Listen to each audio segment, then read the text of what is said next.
불편한 현실에서 도망갈 생각을 안 하는 게 좋을 것 같습니다. 도망자가 되면요, 야반도주하고 나면 자신의 신분을 거의 버리게 되는 거죠. 유령인간으로 살게 됩니다. 보이지 않는 인간, 유령인간. 그렇게 사는 사람들이 좋은 삶, 안정적인 삶을 살 수 있겠습니까? 채무불이행자가 되고 신용불량자가 된 이가 평범한 삶을 살 수 없습니다. 평범하게 이제 가족들이 모여서 저녁 식사 자리에서 일상 이야기를 하면서 얘기 나눈다라는 게 별거 아닌 것 같지만 빚쟁이들, 도망자들, 가족과 떨어져 사는 사람들에게는 다시는 맛볼 수 없는 소중한 꿈이 되는 겁니다. 우리는 뭐 잘 사는 사람, 부자들만 매일 쳐다보며 살고 있는 저 판타지 세상에서 우리는 착각에 빠져서 지내고 있는 것 같습니다. 우리가 살아가는 현실은 정말로 어렵습니다. 정말로 서글프다라는 겁니다. 사람들이 밥을 굶는다라는 게 어떤 의미인지를 그냥 그렇게 대수롭지 않게 대단하지 않게 이야기하는데 그건 정말로 참혹한 겁니다. 내가 밥을 굶더라도 자기의 아이들에게 제대로 된 걸 사주지 못한다라면 이제 그 부모의 마음은 어떻겠습니까? 요새는요, 편모 편부 가정으로 그냥 엄마나 아빠나 할머니하고 살아도 그것만 해도 감사하다는 얘기를 많이 합니다. 부모가 있지만 부모가 아이를 챙겨줄 여력이 경제적으로 안 돼서 뭐 이제 뭡니까? 그 고아원과 같은 비슷한 시설에 아이를 보내고 한 달에 한 번, 뭐 한 달에 두 번 이렇게 만나는 그런 가정들도 적지 않더라고요. 그래도 그렇게 가족의 인연을 끊지 않고 살면 또 그나마 다행이라고도 얘기합니다. 부모들이 자식을 버리고 자식이 부모를 나몰라라 하고 그러는 일들도 부지기수로 벌어지더라는 겁니다. 이제 가정이라고 하는 것이 이제 이 세상에서 가장 이제 최소한의 집단인데 뭐 이제 어떻게 됩니까? 이제 그냥 감당할 수 있는 능력이 안 되다 보니까 이제 그렇게 이제 나몰라라 하고 이제 사는 거죠. 서글프죠. 충격입니다. 그리고 놀랍기도 하고요. 그렇게 살면 뭐 삶이 괜찮아지겠냐고요. 다시는 되돌아올 수 없는 거죠. 나아지기 어렵기 때문입니다. 앞으로 우리는 더욱더 정신 차리고 사려 깊은 삶을 살려고 각오해야 됩니다. 그래야 되지 않겠냐라는 겁니다. 누가 도와주겠습니까?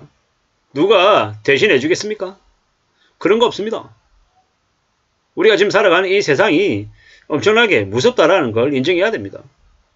살아가는 삶이 특히나 돈 문제는 그 어느 누구도 그냥 대신해 줄 수 없고 정말로 엄청나게 무서운 일들입니다. 참 많은 걱정들, 많은 고민들이 생기죠. 어떻게 살아야 되겠습니까? 어떻게 지낼 수 있겠습니까? 정신을 바짝 차리고 살아야 된다라고 말씀을 좀 드리고 싶습니다. 어떻게 하다 보니까 나도 모르는 사이에 그냥 빚쟁이가 됐다. 내가 어떻게 해결할 수 없는 수준까지 왔다. 이러면 어떻게 해야 되겠습니까? 어떤 생각을 하는 게 좋겠습니까? 당장 주변에 있는 믿을 만한 사람과 의논을 해야죠. 뭐 법무사든 변호사든 그게 어렵다라고 하면 이제 믿을 만한 어른들과 같이 얘기를 나눠야 됩니다. 불편해도 그렇게 얘기 나눠야죠. 그렇게 얘기를 나눠서 해결책을 찾아야 됩니다. 그래야 살아남을 수 있고 괜찮을 수 있다라고 말씀을 좀 드리고 싶습니다. 무서운 시대를 우리는 살고 있습니다. 장기 신용불량자가 된다라는 거, 신용불량자, 채무불이행자가 된다라는 게 뭘 뜻하는 거겠습니까? 지금 채무불이행자가 2018년 말 10만 8천 명에서 2024년 말 12만 9천 명으로 2만 900명이 늘었답니다. 20%가량이 는 거죠. 20%가량이. 그게 이제 60대 이상의 채무불이행자 얘기를 합니다. 이제 장기 신용불량자의 고령화가 이제 수치로 드러난 거라고 하는데요. 1997년 외환위기, 2003년 카드 사태 이후 앞으로 2024년 유사한 일이 벌어질 것인데 그때는 또 뭐라고 얘기할까요? 1997년의 외환위기, 2003년의 카드 사태, 2024년에 뭐라고 얘기할까요? 확실한 건 그들이 한번 채무불이행자, 신용불량자로 떨어지고 나면 회복하는데 20년, 30년 걸려도 회복 못하는 경우가 많다라는 겁니다. 앞으로 우리는 더 놀라운 일들을 이제 만나게 됩니다. 휴대폰 자기 이름으로 사용 못하고 카드 사용 못하고 이제 4대 보험 적용 못 받고 그렇게 도망다니며 좀비처럼 살면 인생은 끝장난다라는 겁니다. 참 무서운 얘기입니다.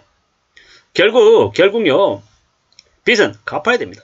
가족들에게도 얘기해야 되고 가족들에게 도움을 얘기해야 되고 이래저래 사항을 해결하려고 각오해야 된다는 겁니다. 소득이 불안정해서 이자도 제대로 납부 못하고 연체하기 시작하면요.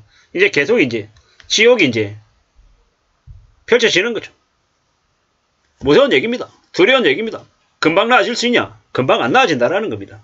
시간이 오래 걸린다라는 겁니다. 누가 뭐라고 해도 우리는 잘 살아내려면 안전해지려면 지켜야 됩니다. 우리 자신을 지키고 가족을 지키기 위한 건 아주 대단한 일입니다. 별일 아닌 게 아니라는 겁니다. 목숨을 걸어야 될 일입니다.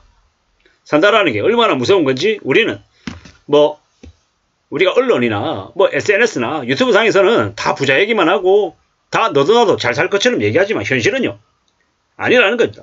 우리가 인생을 드라마로 배워서는 안 됩니다. 막장 드라마를 보면서 백마탄 왕자 부자들 있잖아요. 취미로 사회생활하고 직장생활 하는 걸 보면서 직장에 대한 판타지를 가지면 안 되고 부자가 되겠다는 환상을 가지면 안 된다는 겁니다. 내가 받는 월급이 불편하지만 200만 원이면 200만 원 안에서 얼마를 쓰고 얼마를 저축할지 구상을 해둬야 된다는 겁니다. 그러지 않으면 나중에 소득이 늘어도 저축액이 늘어날 수 없다는 거. 그리고 저축이 기본이 돼야 되고 근검절약하고 아끼며 살아야 되고 꼭 필요한 데 쓰면서 아낄 수 있는 것들은 아끼며 지내야 된다는 겁니다. 그래야 삶을 살아낼 수 있습니다. 우리가 도망치지 않고 사는 게 힘들어도 견딜 수 있는 그런 내공이 필요하다는 겁니다. 나름의 의미를 가지고 힘들어도 잘 지내야 됩니다.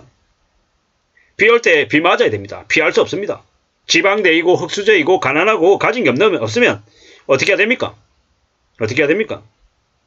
정신 바짝 차리고 있잖아요. 더 악랄해지고 더 악독해져야 됩니다. 나쁜 의미가 아니라 내 삶을 지키겠다는 의미에서 말입니다. 사람이 언제 가장 악랄해집니까? 살아야겠다라고 생각합니까? 패배했을 때, 벼랑 끝에 내몰렸을 때. 죽는 사람도 있지만 살아나겠다고 발버둥 치는 사람이 있습니다. 그런 비주류에 해당되는 사람들이 역사를 만들어냅니다. 비주류들이 패배하고 또 패배하면서 지면서 더 강인해지고 더 정신을 차리게 되는 겁니다. 그리고 그 어느 누구도 도전하지 못할 새로운 역사를 쓰는 겁니다. 자기 자신의 역사를 쓰기 위해서 더 단단해져야 되고 더 환골탈태해야 된다고 생각합니다. 비치고 몰락하고 무너졌다라고 하면 다시 일어설 국리를 해야 되겠습니다. 그렇게 다시 일어서고 다시 또 올라가겠다라고 각오하면 괜찮아질 수 있습니다. 시간이 걸리겠죠. 그 시간을 감당하고 버티고 견디면 또 분명히 나아질 수 있다는 말씀을 드리고 싶습니다. 이상입니다.